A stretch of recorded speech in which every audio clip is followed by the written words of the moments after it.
तो कैसे हो मेरे दोस्तों, राधे राधे। आप सबको welcome back to the cool school, जहाँ पर हम डेली डिस्कस करते हैं करंट के अफेयर्स। तो सबसे पहली जो न्यूज़ आज डिस्कस करनी है वो है which is sort of a tragic news, because Telangana में एक डिस्ट्रिक्ट है नगर कुरनूल, उसके अंदर 8 पर्सन हैव बीन ट्रैप्ड, क्योंकि वहाँ पर जो टनल है उसमें काम चल रहा था और उसकी जो छत थी वो गिर गई थी, जिसकी वजह से काफ़ी दिन हो चुके हैं और 8 लोग वहाँ पर जो कि वर्कर्स थे वो ट्रैप हो चुके हैं। Everyday the authorities are trying their level best to rescue them. तो however ये एग्जाम से रिलेटेड नहीं है, but at least we should know one of the most important national issues, क्योंकि नॉर्मली जो फ्रंट पेज पर न्यूज़ होती है वो हमें वैसे भी पता ही होनी चाहिए थोड़ी बहुत, तो वो भी एक थोड़ा पॉइंट ऑफ व्यू हमारा रहना चाहिए, राइट, कि दुनिया में क्या चल रहा है apart from just studies.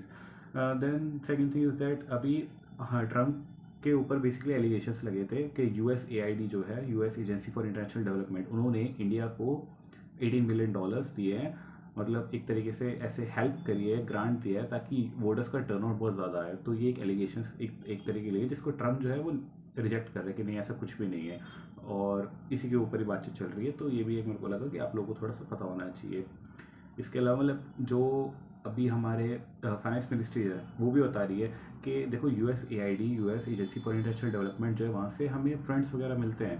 750 million funds मिले थे last year, but that's not for voters turnout, that's for हमारे water and sanitization and hygiene और जो सोशल कॉजेज है उनके लिए मिला था। Coming to the next news, Friedrich Merz has is going to become the next chancellor of Germany. तो नाम ऐसे याद रख सकते हो, जो कि मेरे को लग रहा था फ्रेडरिक मर्स है, तो फ्राइड राइस करके है, मतलब ऐसे आप याद कर सकते हो, क्योंकि फ्राइडरिक नाम है वैसे इसका, तो फ्राइड राइस, क्योंकि राइस रिच है। तो खैर, coming to the next news, over 62 crore devotees to holy divide Mahakumbh. This is also a milestone. पता होना चाहिए भाई, जनरल अवेयरनेस है ना, जनरल अवेयरनेस में मैं आजकल देख रहा हूँ कुछ भी पूछ रहे हैं, तो कुछ भी पता होना चाहिए। 62 crore devotees have taken a holy dip. Next बात करेंगे CBSE to start 2 levels of science and social science in class 9th। तो नेक्स्ट ईयर से हम देख सकते हैं कि जो क्लास 9th का सिलेबस होगा उसमें एक बेसिक स्टैंडर्ड होगा और एक एडवांस स्टैंडर्ड होगा। तो मतलब स्टैंडर्ड और एडवांस करके ऐसे 2 कैटेगराइजेशन होगी। अब इसमें अभी तो बस बातचीत ही चल रही है, पूरी श्योरिटी नहीं है कि एग्जैक्टली कैसे होगा। हो सकता है कि 2 अलग अलग क्वेश्चन पेपर्स आए नेक्स्ट ईयर से, या फिर हो सकता है कि सेम क्वेश्चन पेपर आए जिसमें एडवांस्ड जो बच्चे ऑप्ट करेंगे उनके लिए कुछ एक्स्ट्रा क्वेश्चन हो। तो ये चीज़ें भी पता होनी चाहिए। नेक्स्ट हम बात करेंगे the department of expenditure has asked ministry of rural development, जिसको हेड करते हैं शिवराज सिंह चौहान सर, कि उनके अंदर 2 डिपार्टमेंट्स आते हैं, 2 ऑटोनॉमस बॉडीज आती है, तो उन दोनों को मर्ज करने की बात करी गई है बेसिकली, ताकि जो मिनिस्ट्री ऑफ रूरल डेवलपमेंट के अंदर ही आ जाए। वो कौन से दो वो हैं हमारे बॉडीज, उनके बारे में हम देख लेते हैं। तो एक तो है national rural infrastructure development agency NRIDA, और दूसरा national rural livelihood and promotion society. ये तो जो ऑटोनोमस बॉडीज़ है इनको मर्ज करने की बात करी है। अभी सिर्फ मर्ज करने की बात करी गई है, नॉर्मली बस it's good to know knowledge है कि आपको थोड़ा पता होना चाहिए कि इसके बारे में बात चल रही है। जब एक बार बात हो जाएगी तो हम डेफिनेटली उसके अंदर घुसेंगे। अभी इतना होना चाहिए कि जब नेक्स्ट टाइम हम पढ़े तो थोड़ा सा हमें आइडिया कि हाँ इसके बारे में कुछ तो पढ़ रखा था।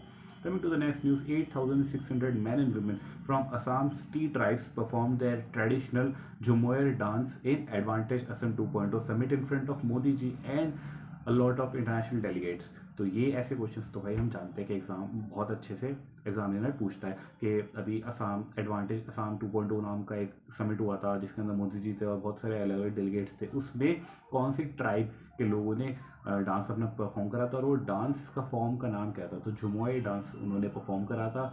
और असम के टी ट्राइब्स जो लोग हैं वहाँ से कितने लोगों ने परफॉर्म करा था, 8,600 मैन एंड वुमेन ने।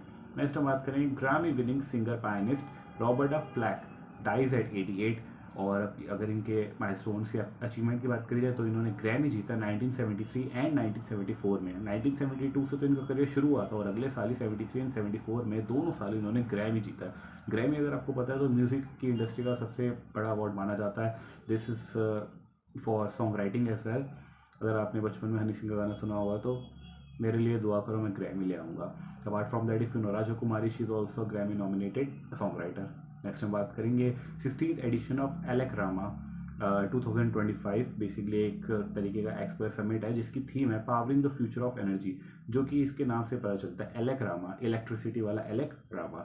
तो इसके अंदर बेसिकली इसको नोएडा के अंदर ऑर्गेनाइज किया गया था 22 से 26 फरवरी के बीच में। And apart from that the important thing is that कि इलेक्ट्रिसिटी अगर नाम आ रहा है तो आपके माइंड में क्या आ रहा होगा, इलेक्ट्रिसिटी है तो फिर मिनिस्ट्री ऑफ रिन्यूएबल एनर्जी आएगी, बट यहाँ पर वो तो आ ही रही है, बट सिर्फ वो नहीं आ रही है, sorry, ministry of renewable energy के अलावा मिनिस्ट्री ऑफ पावर भी होती है हमारे पास। तो बेसिकली जो समिट है इसको 3 मिनिस्ट्रीज ने सपोर्ट करा है, मिनिस्ट्री ऑफ पावर ने, ministry of commerce and industry ने और मिनिस्ट्री ऑफ हैवी इंडस्ट्रीज ने, इन तीनों ने मिलकर करा है। अब अगर बात करी जाए कॉमर्स एंड इंडस्ट्री की, तो उसका रूल यहाँ पर क्या आता है कि हमें हर चीज़ से पैसे बनाने हैं, तो that is one of the things. Apart from that ministry of power because electricity की बात कर रहे हैं, और ministry of heavy industries because we want to inculcate the electric energy into our vehicles, right. तो वहाँ पर हैवी इंडस्ट्रीज वाला रोल आ जाता है, क्योंकि हैवी इंडस्ट्रीज की तो फेम स्कीम है ना, faster option and manufacturing of electronic vehicles. Next हम बात करेंगे मिनिस्टर ऑफ डिफेंस के जो मिनिस्टर है राजनाथ सिंह सर, उन्होंने एक नया एम, अपना एक टारगेट जो है अनाउंस करा है, to reach defence exports worth ₹50,000 crore by 2029। 2030 ही कर देते, हमें थोड़ा आदत होती है ना कि हाँ भाई चलो एक राउंड फिगर में डेकेड वाइज अगर याद रखे तो सही। 2029 का उन्होंने टारगेट रख दिया 50,000 करोड़ का डिफेंस के एक्सपोर्ट्स का। नेक्स्ट हम बात करेंगे कि कई सारे जो पब्लिक सेक्टर बैंक्स हैं और जो पब्लिक सेक्टर की इंश्योरेंस कंपनीज हैं, उसके अंदर गवर्नमेंट को अपना स्टेक कम करना है, विच इज़ नॉट लाइक कि वो डिसइन्वेस्टमेंट कर रहे हैं फिर समथिंग लाइक दैट। बेसिकली 2-3 चीज़ें होती हैं। अभी जो उनका स्टेटस है दैट इज़ गोइंग गुड, उनको ज़्यादा कैपिटल इन्फ्यूजन की ज़रूरत नहीं पड़ती। जब कैपिटल इन्फ्यूजन की ज़रूरत पड़ती है तब जब वो they are not performing very well, और जब कैपिटल इन्फ्यूजन होता है तो उस पॉइंट ऑफ टाइम पे तो गवर्नमेंट अपने शेयर रिड्यूस कर नहीं सकती। But now as almost all the public sector enterprises are performing well, तो इस पर्टिकुलर टाइम पर जो गवर्नमेंट है वो स्टेक डाउन कर भी सकती है, because as per the guidelines of SEBI जितने भी हमारे वो जो लिस्टेड कंपनीज होती हैं वो कम से कम उनको उनके ऊपर ये रिक्वायरमेंट होती है कि आपको 25% अपने स्टेक जो है वो पब्लिक के लिए लाने हैं। तो अगर कुछ बैंक्स हैं, कुछ कंपनीज हैं जहाँ पर गवर्नमेंट का स्टेक ही 75% से ज़्यादा है, तो ऑटोमेटिकली उस वाली जो गाइडलाइंस है सेबी की उसको मतलब फॉलो नहीं करता है। तो इसलिए सेबी ने एक्चुअली बिकॉज ये गवर्नमेंट एंटरप्राइज है तो उनको थोड़ी सी छूट दे रखी है कि आप 2026 तक ये इसको आप इम्प्लीमेंट कर सकते हो, तब तक के लिए आपके पास छूट है, लेकिन तब तक प्लीज़ कर लेना। ऑलरेडी इसकी वैसे डेडलाइन काफ़ी पहले थी, बट इसको एक्सटेंड करते गए। तो बहुत सारे बैंक है, bank of Maharashtra, UCO bank है, पंजाब एंड सिंध बैंक है, जहाँ पर 75 से ज़्यादा % के जो स्टेक है वो गवर्नमेंट के पास है, तो उनको 75% से कम लाना है, क्योंकि गाइडेंस भी तो फॉलो करनी होती है ना। Similarly there are insurance companies as well, GIC जो है उसके अंदर भी मोर देन 75% है। तो coming to the next news, 22,000 crore have been transferred as 19th PM Kisan instalment. PM Kisan Samman Nidhi 2019 में शुरू हुई थी, जिसके अंदर 6,000 रुपये सरकार जो है वो किसानों को देती है और 3 ट्रांचेस में देती है। और इसको लेकर किसान बहुत बार बोल चुके हैं कि भाई 6,000 के 12,000 कर दो, 6 साल से 6,000 रुपये दे रहे हो, बढ़ा दो इसको। एंड आई गेस दे ही देना चाहिए यार। जब दिल्ली में इलेक्शंस हो रहे थे तो जितनी महिलाएं हैं उनको आम आदमी पार्टी 2100 रुपये दे रही थी हर महीने की, और जो बीजेपी है वो 2,500 रुपये दे रही है। तो किसानों को, और वो भी हर महीने के, ठीक है, हर महीने की बात हो रही है, तो साल के 30,000 रुपये हो। और किसान जो एक्चुअली में बहुत कुछ करते हैं उनको। Coming to the next news, Masato Kanda sir जो हैं, जो कि बहुत टाइम से न्यूज़ में थे कि उनको ऐसे मतलब रिकमेंड कर दिया गया, और he set to become the new president of ADB, but he has now been finally appointed as the new president of ADB, succeeding कौन, हमारे मासात्सुगो असाकावा सर। नेक्स्ट हम बात करेंगे share of people under social security coverage rises to 49%। This data is been given by ILO, international labour organisation. तो 2-3 चीज़ें important है। एक तो ILO के बारे में पता होना चाहिए। इंटरनेशनल लेबर ऑर्गेनाइजेशन बहुत इंपॉर्टेंट एक ऑर्गेनाइजेशन है जो अगर ये डेटा दे रही है तो इस डेटा की वैल्यू बढ़ जाती है। Second thing is that we should always have idea कि जो हमारा क्या था वो वर्ड, पेनिट्रेशन है किसी भी चीज़ को लेकर, तो वो कितना अराउंड है। फॉर एग्जांपल जब हम इंश्योरेंस पेनिट्रेशन की बात करते हैं तो हमें पता है वो 3-4% के आसपास है, लेकिन जब सोशल सिक्योरिटी की बात करते हैं तो अगर वो 49% है, that is massive, that is great. And अगर इसका रेंज देखा जाए तो कुछ टाइम पहले 24% था, वहाँ से 49% हो चुका है, तो अपने आप में बहुत ज़्यादा अच्छी बात है कि इतना अच्छा उन्होंने अचीव कर लिया। सोशल सिक्योरिटी का मतलब क्या है? तो सोशल सिक्योरिटी जो आप नाम से समझ पा रहे हो उसको मैं अभी शब्दों में बयान तो नहीं कर पा रहा, बट मुझे इतना विश्वास है कि आपको थोड़ा बहुत आइडिया मिल रहा होगा। अब उन्हीं आइडियाज़ को मैं थोड़ा सा और कॉन्क्रीट वे में उसको स्टैब्लिश कर देता हूँ by giving out some few examples. For example सबसे पहले हम बात करते हैं कि सोशल सिक्योरिटी कैसे मिलती है। जब आपके पास अच्छा ठीक है। सबसे पहले इंसान का कर्तव्य क्या होता है, पढ़ाई लिखाई करो, पढ़ाई लिखाई करने से जॉब मिल जाएगी। जॉब मिल जाने से क्या होता है, जॉब मिल जाने से आप घर चला सकते हो। अब घर चलाने के लिए क्या होता है, एक तो होता है कि चलो आपने अपनी लिविंग, अपने स्टैंडर्ड ऑफ लिविंग को बढ़ाने के लिए आप खर्चे करते हो ताकि आप अच्छा फर्नीचर ला सको, अच्छे अप्लायंसेस ला सको घर में। But apart from that main चीज़ क्या होती है कि हाँ भाई कल को कोई भी अगर दिक्कत आ जाए तो आप उसको फेस करने के लिए आपके पास फंड्स हो, राइट। तो उसके लिए इंसान क्या करता है, उसके लिए इंसान इंश्योरेंस करवाता है ताकि अगर कभी किसी की तबीयत वगैरह ख़राब हो जाए तो आप वहाँ से, आपको मतलब आपके पॉकेट पर इतना ज़्यादा बर्डन ना पड़े, आप आराम से वहाँ पे जा सकते हो, जो भी क्लेम वगैरह आप कर सकते हो, मतलब जो भी खर्चा वगैरह आएगा आपके हेल्थ एक्सपेंडिचर का। तो that comes under social security. Apart from that after crossing the age of 60 आपको पेंशन चाहिए। उस टाइम तो आप नहीं कमा रहे हो, उस टाइम तो आप रिटायर हो चुके हो। तो ये जो हो गया अपना APY, NPS, ये सब भी आ गए सोशल सिक्योरिटी के अंदर। इस तरीके की जो स्कीम होती है जिससे लोग थोड़े सिक्योर होते हैं।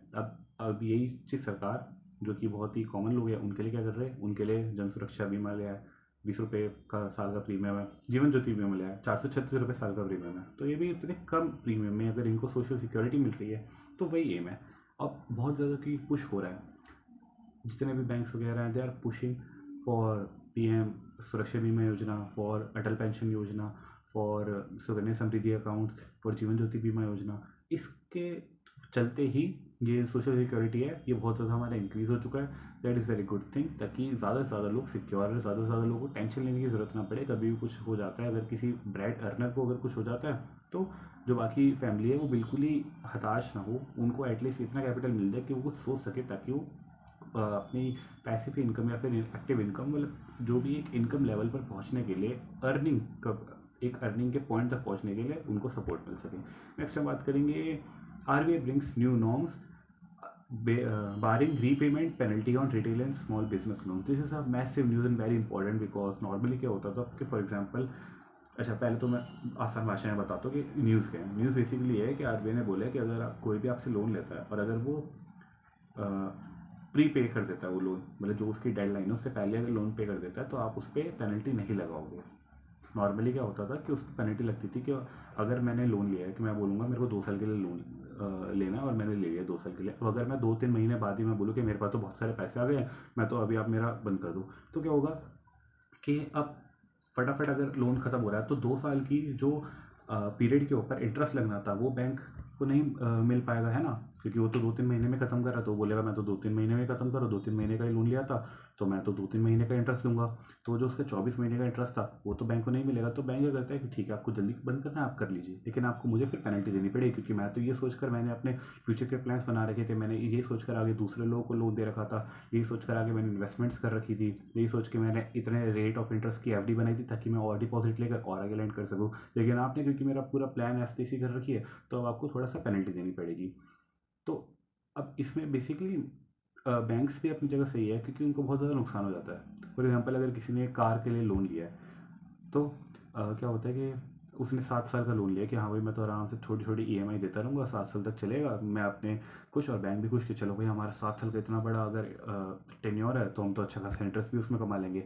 बट क्या होता है कि उसने गाड़ी ली और उसके बाद किसी और को उसने सेकेंड हैंड गाड़ी बेच दी, कोई उसको बेवकूफ़ इंसान मिला, उसने उस वही सेम गाड़ी महंगे रेट पे खरीद ली, तो उसके पास एकदम से सारा पैसा आ गया। वो बोलते इतना सारा पैसा जब आ गया तो फटाफट मैं अपना लोन बंद करूँ, और लोन बंद कर दे तो अगेन बैंक को तो फिर से नुकसान हो गया ना। तो इसी वजह से बैंक्स जो हैं वो पेनल्टी चार्ज करते हैं प्री क्लोजर पे, प्री पेमेंट ऑफ लोन्स पे। तो अब RBI ने बोल दिया कि नहीं ऐसा नहीं करोगे। तो ये this is going to be very bad news for banking industry, but that is again going to be a very good news for the general public. तो इसलिए बहुत ज़्यादा इंपॉर्टेंट है। नेक्स्ट हम बात करेंगे UCBs के बारे में, अर्बन कोऑपरेटिव बैंक्स के बारे में। तो अभी तक क्या हो रहा था, इसके अंदर भी थोड़े से रूल्स चेंज हुए हैं। इसके अंदर ये था कि अब चलो ठीक है, इससे पहले हम बात करते हैं कि what is the difference between any other company and non banking financial companies, क्योंकि ये बहुत इंपॉर्टेंट चीज़ है, ये भी मेरे को लगता है कि पता होना चाहिए। कोई भी कंपनी NBFC से अलग कैसे होती है। अब आप बोलोगे कि क्योंकि दोनों तो कंपनीज एक्ट में होती हैं, है ना, रजिस्टर्ड। अब NBFCs क्या और नॉर्मल कंपनीज में क्या फ़र्क होता है, तो कई बार मैंने सोचा था इसके बारे में, जब मुझे इसका आंसर नहीं पता था मैं कहता था यार अब बस वो नॉन बैंकिंग फाइनेंशियल कंपनीज जो हैं वो कोई भी, मतलब वो सिर्फ फाइनेंस से रिलेटेड काम करती होगी, और जो कंपनीज बाकी है वो कोई भी काम कर लेती होंगी। लेकिन ये एक प्रॉपर आंसर नहीं है। इसका जो प्रॉपर आंसर है, मतलब आप सोच सकते हो अभी भी, बट जिसका प्रॉपर आंसर है वो है कि कोई भी ऐसी कंपनी जिसका 50% से ज़्यादा जो रेवेन्यू है वो फाइनेंशियल एक्टिविटी से आ रहा है, तो वो पर्टिकुलर जो कंपनी होगी वो एनबीएफसी कहलाएगी। ठीक है। अब वो बेशक लोन्स दे रही हो, बेशक वो अगर वो करवा रही हो कोई पेमेंट्स को पास ऑन करवा रही हो, जैसे पेटीएम हो गया, फ़ोनपे हो गया, इसमें भी अगर जो उनका मोर देन 50% रेवेन्यू अगर वो फाइनेंशियल एक्टिविटी से आ रहा है तो वो एनबीएफसी होती है। अदरवाइज़ तो कोई भी नॉर्मल कंपनी है, तो कोई भी अगर कंपनी 51 और 49% का भी देख कर रही है, अगर 51% उसका फाइनेंशियल एक्टिविटीज़ का पार्ट और 49% वो कुछ भी एक्स्ट्रा करे तो वो भी एनबीएफसी कहलाएगी। तो ये बेसिकली जो है वो डिफरेंशिएटर है। No coming to why I am telling you this is because जो अर्बन कोऑपरेटिव बैंक्स हैं उनके लिए भी ऐसा ही एक सिचुएशन डेफिनेशन है, एक्चुअल डेफिनेशन है। तो basically UCBs are required to have at least 50% of their aggregate loans and advances consisting of small value loans. Urban cooperative bank है, जिस तरीके स्मॉल फाइनेंस बैंक है, स्मॉल फाइनेंस बैंक का हम जानते हैं कि उनके लिए जो वो है हमारा पीएसएल की रिक्वायरमेंट है वो भी 75% है। बाकी जो अपने बैंक्स है उसके लिए 40% है। सिमिलरली जो स्मॉल फाइनेंस बैंक्स है उनके लिए भी एक पर्टिकुलर थ्रेश होल्ड है, जो भी मेरे दिमाग में नहीं आ रहा है कि आपको इतने परसेंट के जो लोन्स हैं वो आपको 1 लाख रुपए तक ही देने, मेरे ख्याल से 50% ही है। 50% जो आपके लोन्स देंगे उनकी वैल्यू 1 लाख से ज़्यादा नहीं होनी चाहिए, क्योंकि उनका नाम है स्मॉल फाइनेंस बैंक। कि अगर किसी को 5,000, 10,000, 15-20 हज़ार रुपये का अगर लोन चाहिए तो वो वहाँ से ले सकता है। Similarly, urban cooperative banks are also required to have at least 50% of their aggregate loans and advances consisting of small value loans। कि छोटा जो टिकट साइज है वो कम से कम 50% आपके लोन्स होने चाहिए।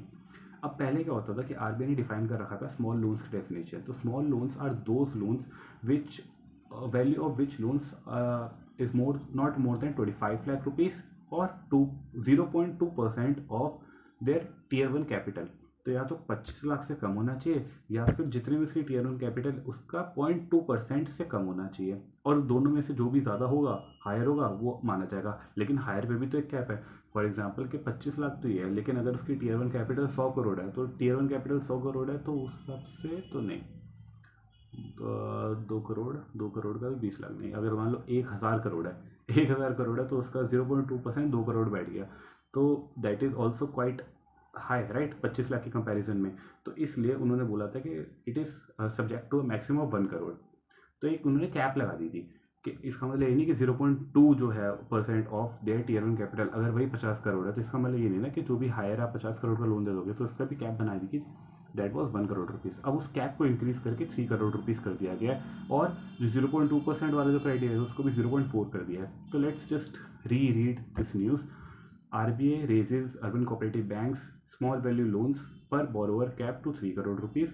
As per RBI, urban cooperative banks are required to have at least 50% of their aggregate loans and advances consisting of small value loans. Earlier, RBI defined small loans as loans of value not more than 25 lakh or 0.2% of UCB's Tier 1 capital, whichever is higher, subject to a maximum of 1 crore rupees. Now, RBI has revised the definition of small value loans as loans of value not more than 25 lakh rupees or 0.4% of Tier 1 capital, whichever is high, subject to a ceiling of 3 crore per borrower. तो ये थी आज की news, मतलब एक दो दिन की news. Apart from that there are still some news which I will cover in the next coming days.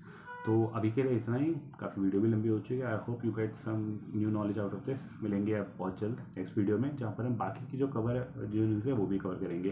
तब तक के लिए पढ़ते रहिए, और क्या मैं लाइफ में बोलेगा कि सेफ रहिए, सुरक्षित रहिए और पढ़ते रहिए। चलिए मिलेंगे जल्दी, तब तक के लिए जय माता दी, and I am proud of you.